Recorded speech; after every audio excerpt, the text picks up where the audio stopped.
இந்த நாளில் கூட உலகமே கொண்டாடி கொண்டிருக்கிற ஒரு நாளை குறித்து தான் பேசுகிறேன். இட்ஸ் வேலண்டைன்ஸ் டே. இந்த நாளில் வேலண்டைன்ஸ் டேன்னு என்ன அர்த்தனே தெரியாத சிலர் கொண்டாடுறவங்க இருக்கிறாங்க. சிலர் வேலண்டைன்ஸ் டேனால் ஒரு பையன் பொண்ணை குறித்து தான் பேசுதுன்னு சொல்லி, காதல் காதலி என்று சொல்லி இப்படியாக பேசுகிற சூழலுக்குள்ளே நம்ம இருக்கிறோம். ஆனால் நான் உங்களுக்கு ஒரு உண்மையான ஒரு லவ்வை குறித்து இன்றைக்கி பேச போகிறேன். ஒரு ட்ரூ லவ், எப்பவுமே உங்களை புறம்பி தள்ளாத ஒரு அன்பை குறித்து உங்களோடு பேசும்படி கர்த்தர் இந்த நாளில் கொடுத்த நல்ல நேரத்துக்காக கர்த்தரை நான் துதிக்கிறேன். இந்த உண்மையான அன்புன்னு சொல்கிறீங்களே, யார் அதுன்னு கேட்குறீங்களா?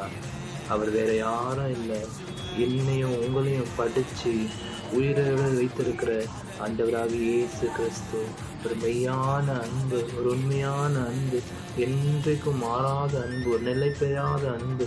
ஒரு காசு ஒரு மனுஷன்கிட்ட வந்தால் அந்த அன்பு ஒரு மாற்றம் வரும். ஒரு மனுஷனுடைய படிப்பை வைத்து அந்த அன்பு மாற்றம் வரும். ஆனால் கர்த்தர் உங்களுக்கும் எனக்கும் இருக்கிற தேவன், அவர் ஒருபோதும் அன்புல மாற்றத்தை கொடுக்காத நல்ல தேவன். அன்புன்னும் போது அவரையே உருவமைத்து இந்த பூமிக்கு நமக்காக வந்தார். வேதத்தில் ஒரு வசனம் இருக்கிறது, யோவான் 3:16 வசனத்தை வாசிப்போம். தேவன் தம்முடைய ஒரே பேரான குமாரனை விசுவாசிக்கிறவன் எவனோ அவன் கெட்டு போகாமல் நித்திய ஜீவனை அடையும்படிக்கு அவரை தந்தருளி இவ்வளவாய் உலகத்தில் அன்பு கூர்ந்தார். ஆமே. எவ்வளோ நல்ல தேவன், நமக்கான தேவன், நம்முடைய தேவன். நம்முடைய அன்பை அவர் புரிஞ்சுக்கிறதுனால தான் தன்னுடைய ஒரே பேரான குமாரனை மறுபடியும் கொடுத்திருக்கிறார். இந்த பூமியில் வாழுகிற ஒவ்வொரு நாளும் அந்த உண்மையான அன்புக்கு நீங்களும் நானும் பாத்திரவான்களாக இருக்க வேண்டும் என்று சொல்லி கர்த்தர் விரும்புகிறார். அது மாத்திரமல்ல, 1 யோவான் 4:8 வசனத்தில் வாசிச்சிங்கன்னு சொன்னால் அதில் ஒரு வசனம் இருக்கிறது, அன்பில்லாதவன் தேவனை அடையான், தேவன் அன்பாகவே இருக்கிறார். அவர் அன்பாகவே இருக்கிற நல்ல தேவன். நீங்களும் நானும் அன்புள்ளவராக இருக்கணும். உலக அன்பு கிடையாது. அன்புன்னு சொல்லும் பொழுது இந்த மாதிரி ஊழியக்காரங்க சபையில் போதிக்கும் பொழுது நிறைய பிலீவர்ஸ், அதாவது நிறைய வாலிப பசங்க டேக்கிங் இட் ஃபார் கிராண்டட், அதை ஒரு கிராண்டடாக எடுத்துக்கின்னு வேதத்திலே சொல்லிட்டாரு, பாஸ்டர் வாயிலேருந்தே வந்துடுச்சு நம்ம லவ் பண்ணலான்னு சொல்லி. கண்டிப்பாக கிடையாது. லவ் கிறிஸ்துவ பண்ணலாமா வேண்டாவான்னு சொல்லி சர்ச்சைக்குள்ளே நான் போக விரும்பலை. ஆனால் தப்பு இல்லையான்னு சொல்லி உணர்வுகளாக நம்ம மாறணும். தப்பு அப்படின்னா விட்டுறணும். தப்புன்ற போது அது தெரிஞ்சிருச்சா திருப்பி ஒரு சேர் இருக்குது நம்ம நடந்து போகிற பாதையில், அந்த இடத்துல நம்ம கால் வச்சு நடந்து போகுமா? கண்டிப்பாக கிடையாது. அப்படி இருக்கும் பொழுது தப்புன்னு செஞ்சால் அதை ஒதுங்கி போக பழகணும் நம்ம. சரி, தப்பு ஏதோ ஆயிடுச்சு, ஒரு டைம் அந்த சேத்துல வந்து 100 டைம் அந்த சேத்துல வந்து, ஆனால் 101வது டைம் எழும்பி நிற்பாயானால் கர்த்தரின் பட்சத்தில் கூட இருந்து உன்னை நான் அதே அன்பு. தடவை உன்னை பார்த்த அந்த லவ், இன்னைக்கு எத்தனை பேருக்கு எல்லாருக்குள்ளேயும் ஒரு ஃபஸ்ட்டு லவ் இருக்கும். ஆனால் அந்த ஃபஸ்ட்டு லவ்னு சொல்லும் பொழுது அது மறுபடியும் அந்த அன்பு நீ வேறு ஒருத்தர் கல்யாணம் பண்ணும் போது சரி, இல்லை அதே பொண்ணை பார்த்து திருப்பி கல்யாணம் பண்ணாலும் சரி, கண்டிப்பாக அந்த அன்பு கடைசி சாகிற வரைக்கும் இருக்குமான்னு கேட்டால் கண்டிப்பாக கிடையாது. கர்த்தர் இந்த நாளில் உன்னோடு பேசி கொண்டிருக்கிறார்.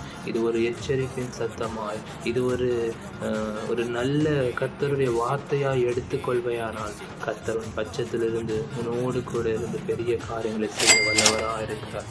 ஒரு சில காரியத்தை மாத்திரம் பேசுகிறேன். இன்னைக்கு உலகத்துடைய அன்பு எப்படி இருக்குதுன்னு சொல்லி பார்த்தா, பணத்தை நிமித்தமாய், தன்னுடைய சரீரத்துடைய அமைப்பு நிமித்தமாய் இப்படியாக தான் அன்பு இருக்கிறது. World is full of shape, size, all about this body structure. இதை வச்சு தான் உலகத்தினுடைய ஆசைகள், லஸ்ட், லவ் இஸ் டோட்டலி லஸ்ட்டாக இருக்கிறது இந்த நாளில். இதெல்லாம் இருக்கும் பொழுது கூட அந்த லவ், உண்மையான அன்பை தேடுறேன்னு சொல்லி கண்மூடித்தனமா முட்டாளாக அப்படியே நம்ம விழுந்து விடாதபடிக்கு ஜாக்கிரதை உள்ளவர்களாக காணப்படணும். இது எப்படி நம்ம தெரிஞ்சுக்கணும்? இப்படிப்பட்ட அன்பை எப்படி நம்ம வித்தியாசப்படுத்தணும்? அப்படின்னா என்ன அப்படின்னு சொல்லுவீங்க அப்படின்னு கேட்டிங்கன்னா, அது கண்டிப்பாக கர்த்தர் உங்களோடு இருந்தால் எல்லாமே தானாக ரொம்ப ஃபாஸ்ட்டாக நல்ல காரியங்களாக நடந்து. இன்றைக்கி கொஞ்சம் யோசிச்சு பாருங்கள். I am giving you an open challenge. என்னென்னா, ஒரு லவ்வுக்குள்ளே செக்ஸுன்ற அந்த வார்த்தை, ஒரு லவ்வுக்குள்ளே ஒரு லஸ்ட்டுன்ற அந்த வார்த்தை எடுத்துட்டிங்கன்னு சொன்னால் கண்டிப்பாக அந்த லவ் நிற்காது. 10 நாள் நிற்க வேண்டிய லவ், இல்லை 10 வருஷம் நிற்க வேண்டிய லவ், இல்லை 20 வருஷம் நிற்க வேண்டிய லவ் அந்த வார்த்தை, அந்த லஸ்ட்டுன்ற அந்த வார்த்தையை நீங்கள் எடுத்துட்டீங்கன்னு சொன்னால் கண்டிப்பாக அந்த லவ் இருக்காது. ஆனால் நீங்களும் நானும் எதிர்பாராத ஒரு அன்பு, எப்பவுமே மாறாத ஒரு அன்பு ஆண்டவராகிய இயேசு கிறிஸ்து உங்களுக்கும் எனக்கும் கொடுக்க நல்லவராக இருக்கிறார். அதை நம்ம மறக்கக்கூடாது. அது மாத்திரம் இல்லை, ஒரு சில வித்தியாசங்களை உங்களுக்கு வழி உணர்த்தும்படிக்கு இந்த நாளில் முன் வந்திருக்கிறேன். எப்படின்னா மனுஷனுடைய அன்பு என்ன செய்யும், கர்த்தருடைய அன்பு என்ன செய்யும், இந்த வித்தியாசம் தெரிஞ்சுக்கினாலே போதும். அப்படித்தான் ஃபஸ்ட்டு நம்ம எப்பவுமே நல்லது தெரிஞ்சுக்கிறது முன்னாடி தப்பு தெரிஞ்சுக்கிறவங்களாம் நம்ம இருக்கிறோம். ஏன்னு சொன்னால் ஒரு புதுசாக ஒரு மொழி கற்றுக்க போகிற மனுஷன் எப்படி அணுகணும், எப்படி பேசணும் அப்படின்னு சொல்லி அவன் யோசிக்க மாட்டான், அப்படின்னு நினைக்க மாட்டான். ஆனால் அவன் மனுஷன் அந்த கற்றுக்கிற அந்த சில நாட்கள் என்னென்னா கெட்ட வார்த்தைகளை கற்றுக்கிறது தான் முயற்சி வருவான். இந்த நாளில் கூட அப்படி தான் கர்த்தருடைய பிள்ளைகளாக இருக்கிற நம்ம உலக ஆசைகள் நிமித்தமாக இழுக்கப்பட்டு ஜீவனத்துக்கு தகுதி இல்லாத காரியங்களுக்கு நம்ம இழுக்கப்பட்டவர்களாக இருந்தபடியால் முதலாவது இந்த நாளில் வித்தியாசத்தை புரிஞ்சுக்கணும். கண்டிப்பாக நான் நம்புகிறேன் கர்த்தர் மாற்றத்தை கொடுக்க வல்லவராக இருக்கிறார். என்ன வித்தியாசம் அப்படின்னா, முதல் மனுஷனுடைய அன்பு என்ன பண்ணுன்னா பொய் சாட்சி சொல்லும். முதலாவது மனுஷனுடைய அன்பு பொய்யான நம்பிக்கைகளை உருவாக்கும். நான் அவங்க கூட கடைசி வரைக்கும் இருப்பேன், மரண விழுதலையும் நான் அவங்க கூட இருப்பேன், சாகும்போது கூட நான் இருப்பேன்னு சொல்லி. ஆனால் பின்னாடி பார்த்தா பாதி தூரம் கூட வந்திருக்க மாட்டான். பாதியில் ஓடி போகிற மனுஷனை நம்பி ஏமாறாத ஜாக்கிரதைலாம் இருங்க. ரெண்டாவது, ஒரு மனுஷனுடைய அன்பு என்ன செய்யும்னா ஒவ்வொரு தடவையும் ஒரு எதிர்பார்க்கும். ஒரு ஒரு ஒரு ஏ சைட்லேருந்து இருக்கிற ஒரு பையனோ பி சைடில் இருக்கிற ஒரு பொண்ணோ, இந்த பையன் அந்த பொண்ணுக்கு தேவையான நீடு, இல்லை அந்த பொண்ணு இந்த பையனுக்கு தேவையான நீடு ஏதோ ஒன்று ஃபுல்ஃபில் பண்ணல, ஏதோ ஒரு டிசைரை கேட்கல, இல்லை தெரிஞ்சுக்கல அப்படின்னா அப்போ அந்த அன்பு ரொம்ப நாள் நிலைக்காதுன்றதை நம்ம உணரணும். மூணாவது என்னன்னா, அன்பானது கோபத்தை உண்டு பண்ணுகிறதா இருக்கும். மனுஷனுடைய அன்பு, நீ என்னை ரொம்ப இவ்வளோ நாள் நேசிச்ச, 10 வருஷமாக இந்த மூஞ்சை பார்க்குற, 5 வருஷமாக லவ் பண்ணுற இந்த மூஞ்சை பார்க்குற, திடீர்னு இன்னைக்கே இப்படி பண்ணிட்ட அப்படின்னு சொல்லி கோபத்தில் அந்த அன்பு முறிக்கப்பட்டு போகும் என்பதை உணரணும். நாலாவது, ரொம்ப தூரமாக இருக்கிற லவ்வை பார்த்தீங்கன்னா சொல்லிக்கிறதுக்கு நல்லா இருக்கும், லாங் டிஸ்டன்ஸ் ரிலேஷன்ஷிப்பா நல்ல லவ் அப்படின்னு சொல்லி. அது ஒரு சிலருக்கு அது நல்லபடியாக அமையும். ஆனால் ஒரு சிலருக்கு என்ன அப்படின்னா, அது ஏன் அப்படி ஒரு சிலருக்கு கூட அமையுதுன்னா, அது ரொம்ப நாள் நீடிக்காது. அது ஒரு ட்ராப்பாக இருக்கும், கொஞ்ச நாளில் அது ஒரு ட்ராப்பாக மடையும். ஆனால் இன்னொரு சிலருக்கு எப்படி ஆகும்னா, அந்த லாங் டிஸ்டன்ஸ் ரிலேஷன்ஷிப்புன்னு சொல்லும் பொழுது அது என்ன ஆகும்னா, இன்னொரு மனுஷனை பார்க்க தோணும். ஐயா, இவன் சப்ப பாடியா, இவன் ஒன்றுமே இல்லை, இவன் இப்படி இருக்கிற பாடி, ஆனால் இவனோட எவ்வளோ நல்லா இருக்கிறான் பாரு, ஒருத்தர் ஜிம்மரு, பாடி பில்டர் எப்படி இருக்கிறான் பாரு அப்படின்னு சொல்லி பெண்களுக்கு அந்த தூண்டுதல் வரும். அதே மாதிரி ஆண்களுக்கு என்ன தூண்டுதல் வரணும்னா, இவன் நல்லா இருக்கிறாள், இந்த மாதிரி வார்த்தைகளை கொண்டு வரும் மனுஷனுடைய அன்பு. அதுக்கு அடுத்து என்னன்னு பார்த்தீங்கன்னா, ஒரு சில நிமிட நேரத்தில் நீங்கள் முக்கியமாக தோணும், இன்னொரு சில நிமிட நேரத்தில் அவங்க முக்கியமாக தோணும். இப்படி முக்கியத்துவத்தை ஒவ்வொரு சுச்சுவேஷனை மாற்றிட்டே இருக்கும். Situation sometimes you may be important to someone, but sometimes you will not at all B important. ஒரு நாள் அப்படி ஒரு நாள் இப்படின்னு சொல்லி நிலை மாறிக்கொள்ளுகிறதா இருக்கும். அடுத்தது என்னென்னா, மணி பிளேஸ் அ மேஜர் ரோல். காசுன்ற ஒரு விஷயம், பணன்ற ஒரு விஷயம் இந்த அன்புன்ற ஒரு காரியத்தில் ரொம்ப முக்கியமாக இருக்கும். ஏன்னு சொன்னால், மனுஷனுடைய அன்பு இவ்வளோதான். உனக்கிட்ட 1000 ரூபாய் இருக்குதா, நான் உன் கூட இன்றைக்கி இருப்பேன். உனக்கு 10,000 ரூபாய் இருக்கிறதா, இல்லை உனக்கிட்ட 1000 ரூபாய் தான் இருக்குது, 10,000 ரூபாய்க்கு நான் போயிடுவேன். இப்படி இருக்கிற அன்பு தான் இந்த நாட்களில் நம்ம பார்த்து கொண்டு இருக்கிறோம். இது உணர்வுகளாக இருக்கணும். அடுத்தது என்னென்னா, ஒருத்தர் அப்படி பழி சொல்லுவது, ஒருத்தர் சாக்கு சொல்லுவது.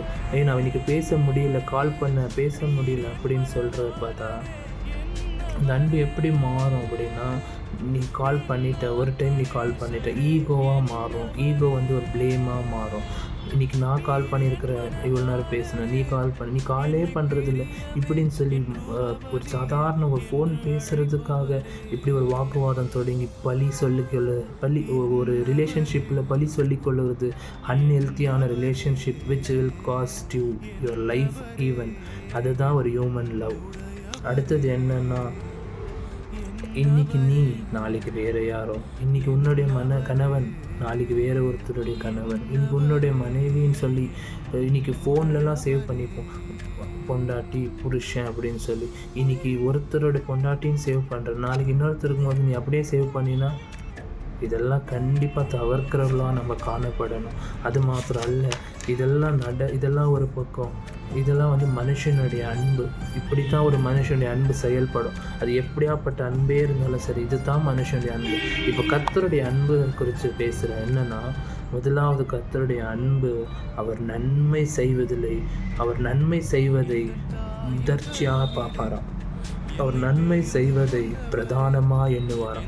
நன்மை செய்து கொண்டே இருக்கிறதுக்கு தவறவே மாட்டாராம். அதுதான் முதலாவது. ரெண்டாவது, எதிர்பாரவே மாட்டார். அவர் உனக்கு அன்பு செலுத்துகிறாரா, நீ திருப்பி அன்பு செலுத்தணும்னு எதிர்பார்க்க மாட்டார். ஒரு நேரம் நீ அன்பு செலுத்துவான், அதாவது நம்ம மனுஷர்களாக இருக்கிற நம்ம ஒரு நேரம் அன்பு செலுத்துவோம், மற்ற நேரத்தில் அன்பு செலுத்த மாட்டோம். ஆகிலும் கர்த்தர் நம்மிடத்தில் அன்புள்ளவராயே இருப்பேன் என்று சொல்லி வாக்களித்தவர் உண்மை உள்ளவராக இருக்கிறார். மூணாவது என்னன்னு பார்த்தீங்கன்னா, அவர் மாற்றமே இல்லை, நிலை மாறாத தேவன். ஒரு நாள் இப்படி, ஒரு நாள் அப்படி, ஒரு நாள் கோபமாக பேசுகிறார், ஒரு நாள் சிரிச்சுன்னு பேசுவார். இல்லை, எல்லா நாளும் அவருக்கு ஒரே நாள் தான், எல்லா நேரமும் அப்படி தான். நம்ம கூட எப்படி இருப்பார்னா, அன்புள்ளவராக இருப்பார். He will be our Valentine. இதை பார்த்து கொண்டு இருக்கிற நீங்கள், இந்த டிஃப்ரென்சியேஷன் முடிவில் உங்களுடைய வேலண்டைன் யார், உங்களுடைய உண்மையான அன்பு யாருன்னு சொல்லி கண்டிப்பாக நீங்கள் தெரிந்து கொள்ள வேண்டிய நேரமாக இருக்கிறது. அடுத்தது என்னன்னு பார்த்தீங்கன்னா, லாங் டிஸ்டன்ஸ்ஷிப் ரிலேஷன்ஷிப் என்ன ஆகும்னா, கண்டிப்பாக அது முறிக்காது. இப்போ ஏசப்பா வந்து இந்தியாவில் தான் இருக்கிறாரு, இப்போ ஏசப்பா வந்து அமெரிக்காவில் தான் இருக்கிறாரு அப்படின்னு சொல்லி அப்படியெல்லாம் இல்லை. நீ எங்கே இருந்தாலும், நம்ம இங்கே பேசுகிறோம், அமெரிக்காவில் ஒருத்தர் ஏசப்பான்னு கூப்பிட்டாலும் அவர் அங்கேயும் இருக்கிறார். ஏன்னா வசனம் சொல்லுகிறது, அவர் தூரத்துக்கும் சமீபத்திற்கும் தேவனாக இருக்கிறதை நம்ம உணரணும். அடுத்தது என்னன்னு பார்த்தீங்கன்னா, அவருடைய கண்களுக்கு நம்ம எப்போவுமே ஸ்பெஷலாக இருப்போம். எப்போ ஒரு மனுஷன் ஸ்பெஷல்னு நம்ம சொல்லுங்கள், அவர் இப்போ நம்ம லவ் பண்ணுறோம், ஒருத்தர் லவ் பண்ணுறவங்க என்ன பண்ணுவாங்க அப்படின்னா, லவ் பண்ணுற பொண்ணோ இல்லை லவ் பண்ணுற பையனோ உனக்கு ஸ்பெஷல். நான் சொல்ல வரேன்னா, அவர் எல்லாருக்கும் ஸ்பெஷலாக இருக்கிற தேவன். அவர் எல்லாருக்கும் ஸ்பெஷலாக நம்மளை நிறுத்துவார். ஒரு பர்டிகுலர் குரூப்புக்காக இல்லை, ஒரு பர்டிகுலர் நபரை வைத்து அவர் ஸ்பெஷலாக கருத மாட்டார். எல்லாரும் அவருடைய கண்களுக்கு ஸ்பெஷலாக இருப்பார். அடுத்தது என்னன்னு பார்த்தீங்கன்னா, அவர் வந்து ப்ளேம் பண்ணாத ஒரு நல்ல தேவன். நீ பேசாத ஆகிட்ட, நீ வந்து எனக்கு கொடுக்க வேண்டிய காணிக்கை கொடுக்கல, நீ எனக்கு செய்ய வேண்டியது செய்யலைன்னு சொல்லி உண்மையில கோச்சிக்கிற தேவன் அல்ல. மனுஷன் ஈனத்தனமாக பண்ணுற சில காரியத்தின் மூலம் கர்த்தர் செய்கிறவர் அல்ல. அதனால தான் அவருடைய அன்பு எப்போவுமே உயர்ந்ததும் உன்னதமும் பரிசுத்தமும் பெரிதாக இருக்கிறது. இன்னொரு சில காரியத்தை குறித்து உங்களோடு பேச விரும்புகிறேன். என்னென்னா, இன்றைக்கி அன்புன்னு சொல்லும் பொழுது, இன்றைக்கி லவ்வுன்னு சொல்லும் பொழுது ஜனங்க மத்தியில் ஒரு பரபரப்பு, ஒரு டிஃப்ரெண்ட் பெர்ஸ்பெக்டிவ் உண்டு பண்ணுகிறது. என்ன அப்படின்னு சொல்லி பார்த்தா, முதலாவது இந்த நாளில் கடந்த வாரத்தில் நடந்த ஒரு சில காரியத்தை கர்த்தரின் கண் முன்பதாக இப்போ நினைவு மூட்டுகிறார். என்னன்னு சொல்லி பார்த்தா, 26 வயசு ஒரு வாலிப பையன் தன்னோட உயிரை மாய்த்து கொண்டான்னு சொல்லி ஒரு நியூஸ் கடந்த வாரத்தில். எதுக்காக அப்படின்னு சொல்லி பார்த்தா, இந்த லவ்னால். அந்த பெண் என்னவோ லவ் பண்ணியிருந்தது உண்மையாக இருந்திருந்தாலும் அந்த பெண்ணுக்கு நிறைவான லவ் கிடையாது. உலகத்தனமான லவ் இப்படி தான் நடக்குங்க. கொஞ்சம் புரிஞ்சுக்கணும், கொஞ்சம் நம்ம யோசிக்கணும். நம்முடைய வாழ்க்கையை முக்கியத்துவப்படுத்துகிற நாட்களை பிரயோஜனப்படுத்தி கொள்ளாமல் இப்படியாப்பட்ட காரியத்தில் ஈடுபடுத்தா மரணம் தான் நிச்சயமாக நமக்கு எதிர் நிற்கும் என்று சொல்லி உங்களுக்கு சொல்ல விரும்புகிறேன். How does actually a God's love look like? கர்த்தருடைய அன்பு எப்படியா இருக்கும் என்று சொல்லி நம்ம தெரிஞ்சுக்கணுன்னா 1 கொரிந்தியர் 13:4 8 படிப்பீங்கன்னு சொன்னால், அந்த வசனத்துடைய புல்லட் பாயிண்ட்ஸ் மாதிரி நான் எழுதி வச்சிருக்கிறேன். அப்படியே நான் உங்களுக்கு சொல்ல வரேன். ஆனால் நீங்கள் வசனத்தை எடுத்து படித்து கர்த்தர் நாம மகிமைப்படட்டும். அன்பு நீதியும் சாந்தமுமாக இருக்கும். கர்த்தருடைய அன்பு தயவுள்ளதுமாக இருக்கும். அன்பு பொறுமை உள்ள அன்பு. அன்பு தன்னை புகழாத அன்பு, இருமாப்பாயிராத அன்பு, அயோக்கிய இருக்காது. தற்பெருமையை பேசாது, தற்பொழிவாய் நடவாது, மனமடையாது, தீங்கு நினையாத ஒரு அன்பு. ஏன் இந்த தீங்கு நினையாத அன்பை நான் கம்ப்ரெஸ் பண்ணி சொல்கிறேன்னா, இன்றைக்கி கொஞ்சம் ஒரு பையன் ஒரு பொண்ணு, இல்லை ஒரு பொண்ணு ஒரு பையன் ப்ரப்போஸ் பண்ணி அந்த பொண்ணு லவ்வை ஏற்றுக்காச்சு அப்படின்னு சொன்னால், ஏற்றுக்காமல் போனால் அந்த பொண்ணுடைய நிலைமை அவ்வளோதான். அதே ஒரு ரவுடி பேக்ரவுண்டில் இருந்தால் அந்த பொண்ணை வெட்டுறது, குத்துறது, இல்லை ஆக்சிடெண்ட்டில் ஆசிட் ஸ்ப்ளாஷ் பண்ணுறாங்க மூஞ்சி மேலே. ஆசிடை மூஞ்சி மேலே ஊற்றுறது, இதாய அன்பு. இதுதான் உலகத்தனமான அன்பு, ஈனத்தனமாய் படிக்கிறது. அடுத்தது கர்த்தருடைய அன்பு எப்படி இருக்குன்னா, அநியாயத்தில் சந்தோஷப்படாத ஒரு அன்பு, சத்தியத்தில் சந்தோஷப்படும். அநியாயமாக லவ் பண்ணுறதுன்னா என்ன, ஒரு ஹாஸ்பிட்டலில் கூட இருக்கிறதோ, இல்லை இப்போ காசு இல்லாத டைமில் காசு கொடுக்குறதோ, இல்லை உனக்கு பலம் இல்லாத நேரத்தில் நான் உனக்கு சப்போர்ட் மாரல் சப்போர்ட்டாக இருக்கிறது, இவ்வளோ தான் அன்பு கண்டிப்பாக இல்லை. அதுக்கும் மேலே ஒரு என்னன்னா, உனக்கு ஆகிறது எனக்கே ஆகிற மாதிரி அப்படின்னு சொல்லி நிற்கணும். அது கர்த்தரால் மாத்திரம்தான் முடியும். அப்போ சகலத்தையும் தாங்குகிற அன்பு, சகலத்தில் சகிக்கிற அன்பு, சகலத்தையும் விசுவாசிக்கும், சகலத்தையும் நம்பும் அன்பு ஒரு காலமும் ஒழியாது என்று சொல்லி கர்த்தருடைய வார்த்தை சொல்லுகிறது. இதை பார்த்து கொண்டு இருக்கிற நீங்களும் நானும் இந்த வார்த்தையை கேட்குற நீங்கள் கர்த்தருடைய அன்பை மாத்திரம் ருசி பார்க்குறவர்களாக நம்ம இருக்கணும். எல்லா அன்பும் மாய, உலக அன்பு மாய, உலக அன்புக்கு நம்ம துணை போகக்கூடாது. அதை தான் முக்கியமாக படுத்துகிறேன். இதுலேயே ஒரு சில வினோதமான கேரக்டருங்க இருக்குது. என்னென்னா, அவங்க பண்ணுறது உலகத்துக்கு புதுமையாக காட்டணும், இல்லை இப்படிப்பட்ட லவ் ஜாதி மதம் மொழி கடந்தது தான் காதல், இப்படியெல்லாம் பேசுகிறதுக்கு வேணும் நல்லாயிருக்கும். ஆனால் நடைமுறை வாழ்க்கையில் இதெல்லாம் யோசனமே கிடையாது.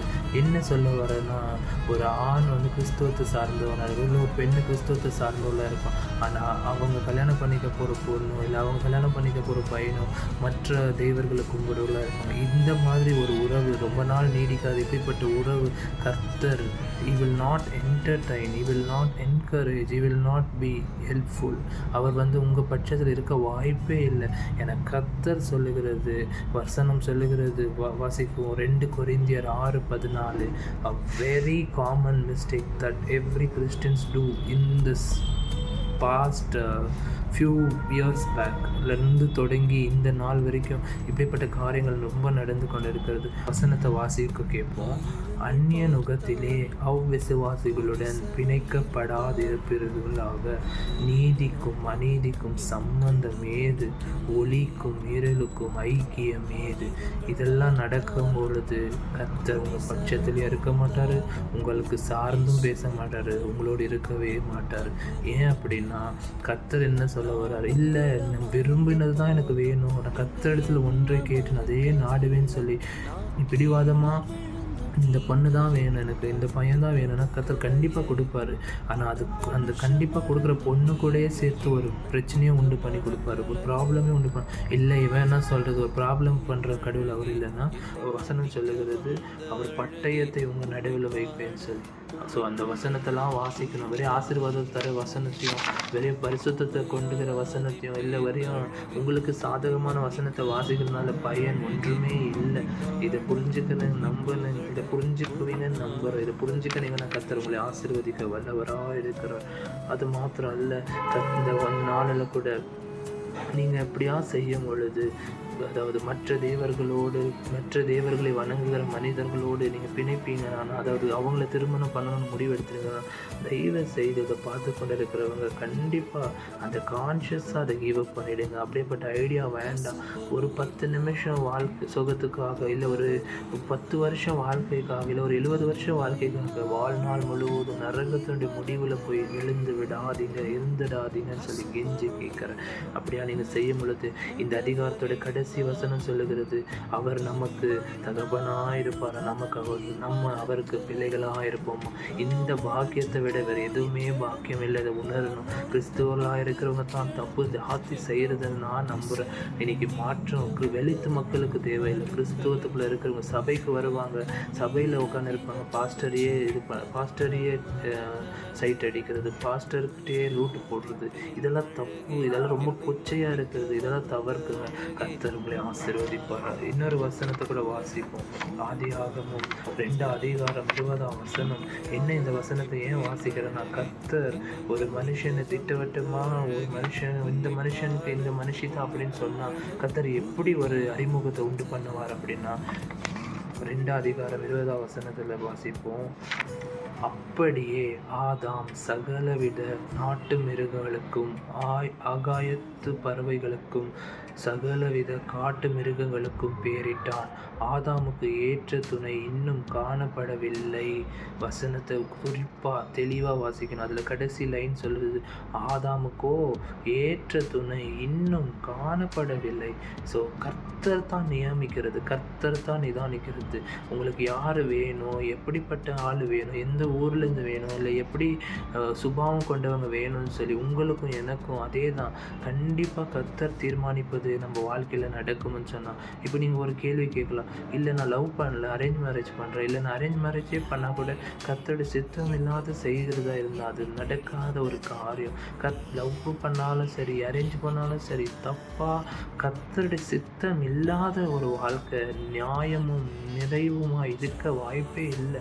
இதை உணரணும். அப்படியா கர்த்தர் ஒரு இந்த வசனத்தோட எண்டில் என்ன சொல்கிறாருன்னா, ஆதாமுக்கு ஏற்ற துணை இன்னும் காணப்படவில்லையா. அவர் தான் உண்டாக்குனாரு, அவர் தான் எல்லாம் பண்ணார், ஆனால் இன்னும் எப்படி காணப்படலைன்னு சொல்கிறாருன்னா, 2வது வசனம் வாசிப்பு, 21வது வசனம், ஆதியாகமம் 2வது அதிகாரம் 21 வசனம். அப்பொழுது தேவனாகிய கர்த்தர் ஆதாமுக்கு அயர்ந்த நித்திரையை வரப்பண்ணினார். அவன் நித்திரை அடைந்தது. அவன் விலா எலும்புகளில் ஒன்றை எடுத்து அந்த இடத்தை சதையினால் அடைத்தார். வசனம் எவ்வளவு திட்டவட்டமாய் சொல்லுகிறது பார். கர்த்தருடைய வார்த்தை அப்படியாய் சொல்லுகிறதுனால நீங்களும் நானும் ஆதாம நித்திரை அடையம் பண்ணி அந்த எலும்புகள்லேருந்து ஒன்றை எடுத்து அப்படியா மனுஷியை உண்டாக்குனார். ஸோ இது என்ன, இது ஏன் சொல்ல வரேன்னா, முதலாவது என்ன பண்ணுறார் அவர்னா, அவருக்கு ஏற்ற துணையை கொடுப்பதுக்கு அவர் ஒரு நேரத்தை குறிப்பிடுறாரு. அந்த நேரத்துக்காக நம்ம தாழ்த்தப்பட்டு வெயிட் பண்ணோம். 10 வயசு ஆயிடுச்சு, 12 வயசு ஆயிடுச்சு, 20 வயசுக்கிட்ட நெருங்கிட்டோம், இன்னும் கல்யாணம் ஆகல. 20 வயசு கல்யாணம் ஆகிற வயசா? வயசு குறிப்பிடணும்னு கூட அவசியம் இல்லை. இவ்வளோ வயசில் தான் ஆகணும், அவ்வளோ வயசில் தான் ஆகணும்னு கூட வயசு குறிப்பிடணும்னு கூட அவசியம் இல்லை. But it is very clear to be understand. ஒரு மெச்சூர்டான ஒரு ஹியூமன் எப்படின்னா, ஒரு 25, 28 எப்படி தான் ஒரு மனுஷன் மெச்சூர்டாக ஆக முடியும்? அப்படி தான் சயின்ஸும் சொல்லுது, அப்படி தான் கர்த்தருடைய வார்த்தையும் சொல்லுது. ஸோ இதை பார்த்து கொண்டு இருக்கிற நீங்கள் கல்யாணத்துக்கு அவசரம் வேண்டாம். இருக்கிற நாட்களை சந்தோஷமாக தகுதி உள்ள காரியத்தோடு கூட பிரயோஜனப்படுத்தி கொள்ளணும். கர்த்தருடைய வார்த்தை சொல்லுகிறது, எல்லாத்தையும் அனுபவிக்க உனக்கு சுதந்திரம் உண்டு, ஆனால் எல்லாமே உனக்கு தகுதியாயிராது. ஸோ எது பண்ணணும் கர்த்தரிடத்துல கேட்போம்னு சொன்னால் கர்த்தர் வாய்க்க பண்ணுவார். முதலாவது அது. 2வது அவர் கொண்டு வராராம் நமக்காக ஒரு மனுஷியை உருவாக்குவாராம். முதல் காணப்படலைன்னு சொல்கிறார், ஏன்னா அவர் ரைட் டைமுக்காக வெயிட் பண்ணுறாரு. 2வது அவருடைய சித்தம் எப்படி வெளிப்படலாம், உங்களுக்கும் எனக்கும் ஒரு பொண்ணை, அதாவது ஒரு கல்யாணம் பண்ணிக்கணுன்ற அந்த மனசு உண்டு பண்ணி அவர் பொண்ணை உருவாக்கிடுறாராம். அவர் யாரோ ஒருத்தர் கூட்டத்தில் ஒரு 10 பேரில் ஒரு பொண்ணை தேர்ந்தெடுக்கிறவர் அல்ல, அந்த பொண்ணோ இல்லை பையனையோ அவரே உருவாக்குகிறாராம். ஸோ இன்னைக்கு உருவாக்குறாருன்னு சொல்லும் போது அதுக்கு 2 விதமான அர்த்தம். ஒன்று ஆவியில் உருவாக்குறாரு, ஒன்று அவனுடைய வாழ்க்கையில் எதெல்லாம் நடக்கணுமோ அதெல்லாம் கண்டிப்பாக நடக்க வரும். அப்படின்னா ஒர்க் ரிலேட்டடாகவோ, ஃபேமிலி பேக்ரவுண்டாகவோ, ஃபிசிக்கல் மென்டாலிட்டி எல்லாத்துலேயுமே சீர்படுத்தி ஸ்திரப்படுத்தி உண்மையும் உத்தமமான மனிதனை ஒன்றிணைக்க பண்ணுகிற தேவன் அவர் நல்லவராக இருக்கிறார். இதெல்லாம் கர்த்தர் காரியங்களை செய்கிற தேவனாக இருக்கிறார். இன்னொரு சிலர் இருக்கிறாருங்க, ஒரு பொண்ணை பார்த்த உடனே அப்படியே பட்டாம்பூச்சி ஃபீலிங், இதெல்லாம் ஃபில்லமுக்கு நல்லா இருக்கும், பேச்சுக்கு நல்லா இருக்கும், கேட்க நல்லா இருக்கும், ஆனால் நடைமுறை வாழ்க்கையில் கண்டிப்பாக இல்லை. நானும் இப்படி தான் நினச்சேன், ஆனால் கண்டிப்பாக இதெல்லாம் ஆப்போசிட்டாக நடக்கும். ஆப்போசிட்டாக நடக்கும்போது ஏமாற்றத்தில் முடிவடையக்கூடாதுன்னு அவங்களோடு பேசி கொண்டு இருக்கிற கர்த்தர் இந்த காரியத்தெல்லாம் பேசி பெரிய காரியங்களை செய்யட்டும். சகல விதமான அன்பு ஏமாற்றத்துக்குள்ளே நடத்தும், ஆனால் கர்த்தருடைய அன்பு மாத்திரம் தான் எப்பவுமே உங்களுக்கும் எனக்கும் பிரயோஜனமும் பரிசுத்தமும் ஆசீர்வாதமாக இருக்கும். லவ் பண்ணும்போது நிறைய காரியம் நல்லதாக தெரியும், ஆனால் அதுக்கு 2 ஃபேஸ் உண்டு. லவ் ரியல் லைஃப், மேரேஜ்ன்றது ரியல் லைஃபாக இருக்கிறது.